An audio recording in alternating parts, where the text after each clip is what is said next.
Caribbean सागर के बीच एक परिवार अपनी यॉट पर छुट्टियां मना रहा होता है। माँ जूलिया तैरने के लिए पानी में कूद जाती है। आराम करते समय उसे कुछ अजीब महसूस होता है, लेकिन क्योंकि आसपास कुछ दिखाई नहीं देता, वह सोचती है कि शायद उसका भ्रम होगा। कुछ सेकंड बाद वही अजीब एहसास फिर होता है। इस बार भी कुछ नजर नहीं आता, लेकिन अब वह घबरा जाती है और यॉट की तरफ तैरना शुरू करती है। तभी अचानक कोई उसकी टांग खींचने लगता है और वह मदद के लिए जोर जोर से चिल्लाने लगती है। उसकी बेटी कैसी हेडफोन लगाकर म्यूजिक सुन रही होती है, इसलिए उसे कुछ सुनाई नहीं देता। पति टॉम और बेटा बेन मछली पकड़ने में व्यस्त होते हैं। जूलिया पानी के ऊपर टिकने की कोशिश करती है, लेकिन मुंह में पानी जाने की वजह से चिल्लाना मुश्किल हो जाता है। थोड़ी देर बाद टॉम को एहसास होता है कि काफी देर से उसने जूलिया को नहीं देखा। वह यॉट पर उसे ढूंढता है और फिर अपनी पत्नी को खतरे में देख लेता है। वह बच्चों को बुलाता है, यॉट को उस तरफ ले जाता है और पानी में कूद जाता है। जल्दी से जूलिया तक पहुंचकर उसे संभालता है और यॉट की ओर तैरता है। बच्चे दोनों को ऊपर खींच लेते हैं। परिवार जूलिया को संभालता है, लेकिन जूलिया खुद को समझाती है कि शायद लहरों की वजह से ऐसा हुआ होगा।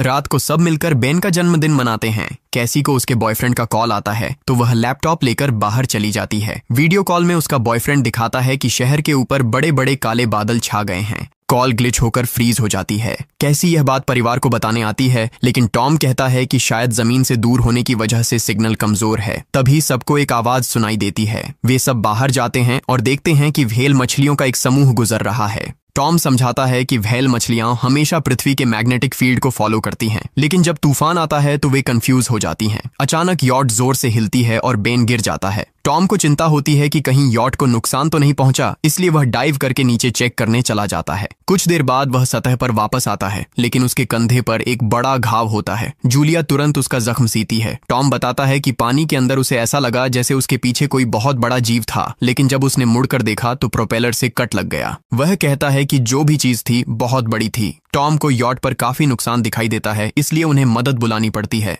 जूलिया बार बार रेडियो पर कोशिश करती है। कैसी फोन पर सिग्नल ढूंढती है, लेकिन कुछ भी काम नहीं करता। तभी कैसी को एक अजीब सा जीव दिखाई देता है और वह चिल्ला उठती है, लेकिन वह तो बस बेन होता है जो मास्क पहनकर मजाक कर रहा होता है। कुछ देर बाद यॉट पूरी तरह बंद हो जाती है और समुद्र के बीच में फंस जाती है। जूलिया रेडियो में एक आवाज सुनती है, लेकिन आवाज इतनी खराब होती है कि उसे कुछ समझ नहीं आता। टॉम परिवार को बताता है कि उनके पास सिर्फ 4 दिन का खाना पानी बचा है और अब उन्हें किसी मछली पकड़ने वाली नाव का इंतजार करना होगा। अचानक रडार पर कुछ डिटेक्ट होता है और परिवार को एक अजीब सी आवाज सुनाई देती है। सब दौड़कर बाहर आते हैं और हैरानी से देखते हैं कि कई सारे उल्कापिंड जमीन पर गिर रहे हैं।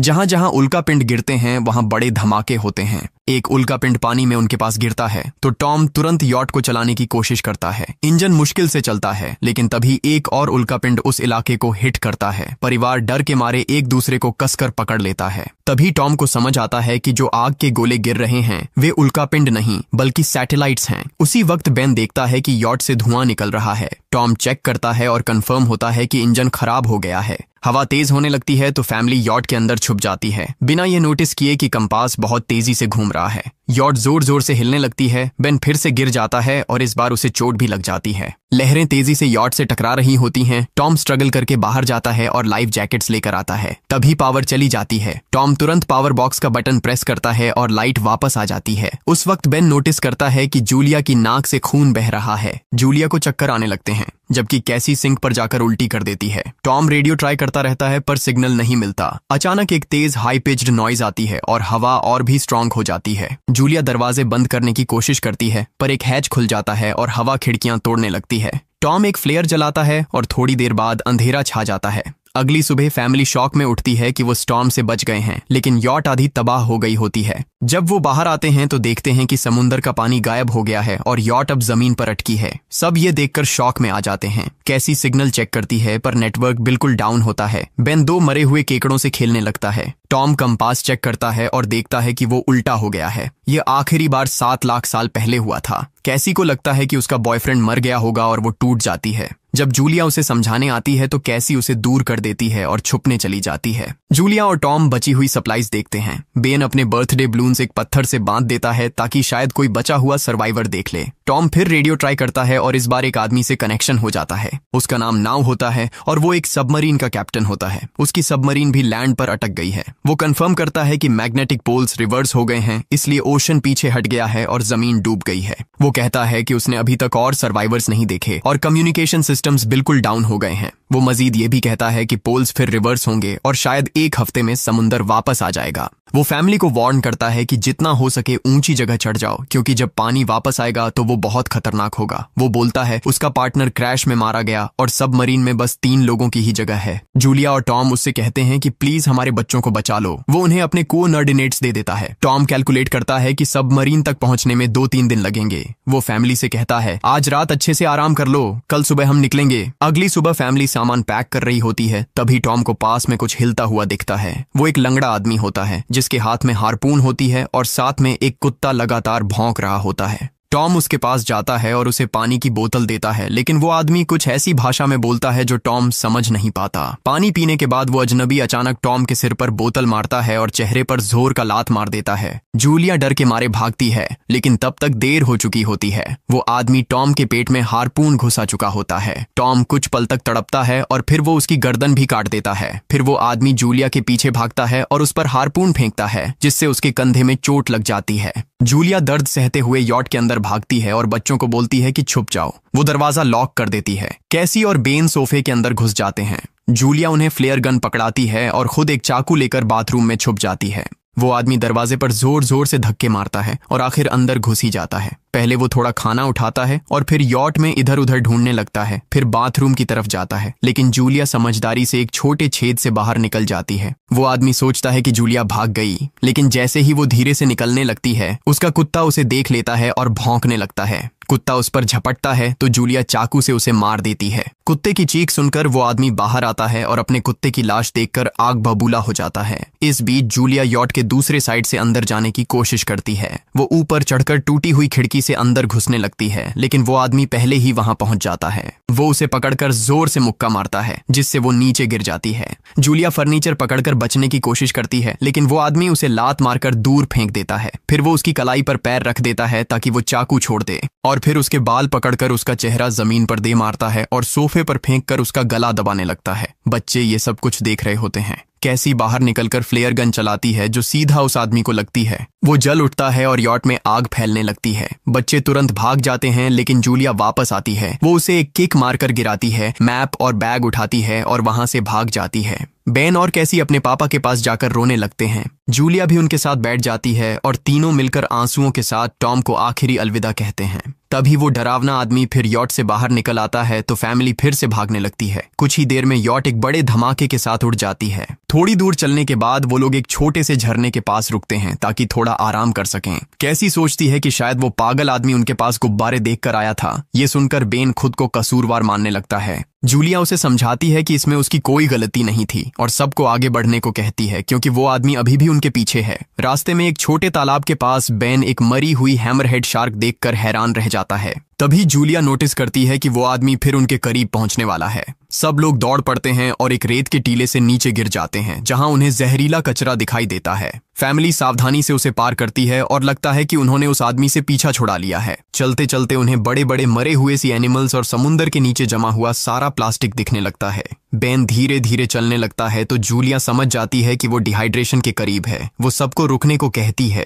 जब वो पानी की बोतल देखती है तो उसे झटका लगता है। बोतल में पानी लगभग खत्म हो चुका होता है। कैसी को एहसास होता है कि शायद उसने बोतल ठीक से बंद नहीं की थी। जूलिया गुस्से में चिल्लाती है कि उसकी लापरवाही की वजह से पानी खत्म हो गया। कैसी जवाब देती है, क्या फर्क पड़ता है, वैसे भी हम बचने वाले नहीं हैं। दोनों के बीच लंबी बहस होती है, फिर भी फैमिली आगे चलती रहती है। कुछ देर बाद उन्हें एक क्रैश हुआ प्लेन मिलता है। अंदर कुछ हिलता डुलता देख सब डर जाते हैं, लेकिन वो सिर्फ कुछ पक्षी होते हैं। फैमिली तय करती है कि रात यहीं प्लेन के अंदर गुजारेंगे। वो थोड़ा सा स्नैक शेयर करते हैं और जूलिया को टॉम की जैकेट में एक फैमिली फोटो मिलती है, जिसे देखकर उसका दिल टूट जाता है। कैसी पूछती है, मॉम आप और डैड की लव स्टोरी क्या थी? जूलिया मुस्कुराकर बताती है, टॉम हॉस्पिटल में मेरा पेशेंट था। फिर एक दिन उसने फूल और एक प्यारी सी कविता देकर अपना प्यार जताया था। रात के बीच में कैसी प्लेन से बाहर जाती है। तभी वो डरावना आदमी उसे पीछे से पकड़ने की कोशिश करता है, लेकिन जूलिया अचानक पीछे से उस पर टूट पड़ती है और बार बार चाकू से वार करके उसे मार देती है। कैसी अपनी माँ को गले लगाकर शांत करती है। अगली सुबह उस आदमी की लाश पर कीड़े गुंड पड़े होते हैं।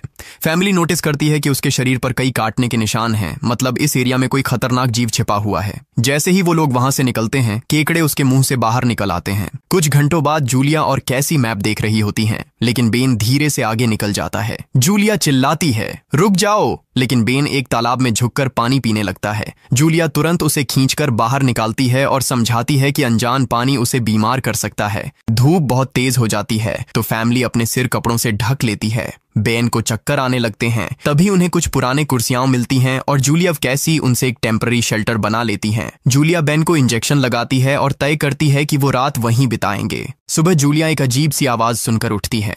बाहर जाकर देखती है तो क्रैब्स का एक बड़ा झुंड उनकी तरफ आ रहा होता है। वो तुरंत बच्चों को उठाती है और तीनों भागना शुरू कर देते हैं। भागते भागते उन्हें एक बड़ा कार्गो शिप दिखाई देता है। वहां 3 क्रू मेंबर्स जिंदा होते हैं। एक औरत उनकी मदद करना चाहती है, लेकिन बाकी 2 आदमी मना कर देते हैं और तीनों फैमिली को बाहर छोड़कर कंटेनर लॉक कर लेते हैं। क्रैब्स पास आ जाते हैं। जूलिया बच्चों को कंटेनर के ऊपर चढ़ाती है। खुद जब चढ़ने लगती है तो क्रैब्स उसके पैर को जोर से काट लेते हैं। बच्चे उसे खींचकर ऊपर चढ़ाते हैं, नहीं तो वो नीचे गिर जाती। कंटेनर के एक छेद से आधे क्रैब्स अंदर घुस जाते हैं। क्रू मेंबर्स फायरिंग शुरू करते हैं, लेकिन क्रैब्स उन पर हावी हो जाते हैं और दोनों को मार डालते हैं। आखिरी आदमी छत के होल तक पहुंचता है, लेकिन क्रैब्स उसे भी नीचे खींच लेते हैं और वो भी मर जाता है।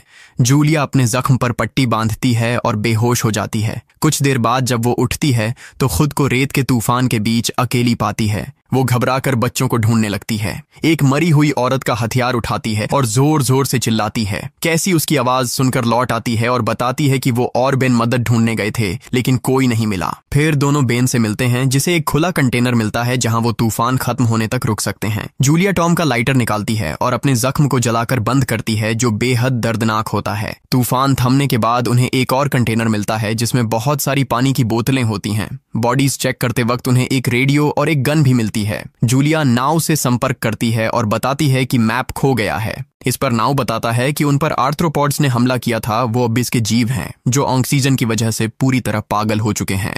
अब नाव फैमिली को जल्दी करने को बोलता है, क्योंकि उसके इंस्ट्रूमेंट्स ने कैलकुलेट किया है कि समुद्र उम्मीद से ज्यादा जल्दी वापस आएगा और उनके पास सिर्फ कुछ घंटे बचे हैं। वो एक फ्लेयर शूट करता है और फैमिली उस दिशा में चलना शुरू करती है। लंबी वॉक के बाद फैमिली को एक टूटा हुआ टॉयलेट मिलता है जिसमें बेन पेशाब करता है। अब वो लोग आखिरकार सबमरीन को पास ही देख लेते हैं, लेकिन वहां पहुंचने के लिए उन्हें एक बड़ा चट्टानी रास्ता पार करना होगा। जैसे ही वो रास्ते से गुजरते हैं, दीवारें हिलने लगती हैं और पत्थर गिरने लगते हैं, जिससे एक भयानक रॉक स्लाइड हो जाता है। जूलिया तुरंत अपने बच्चों को साइड में धक्का देती है और खुद भी पीछे हट जाती है ताकि कुचली न जाए। अब एक पत्थर की दीवार उनके बीच आ गई है। जूलिया बच्चों से कहती है कि वो बिना उसके आगे बढ़ जाए, लेकिन कैसी मना करती है और जोर देती है कि उसकी माँ को चढ़ने की कोशिश करनी चाहिए। बहुत बहस होती है और चिल्लाने के बाद जूलिया वादा करती है कि वो बाद में अपने बच्चों को ढूंढ लेगी। मजबूर होकर कैसी अपने भाई को खींचकर आगे ले जाती है।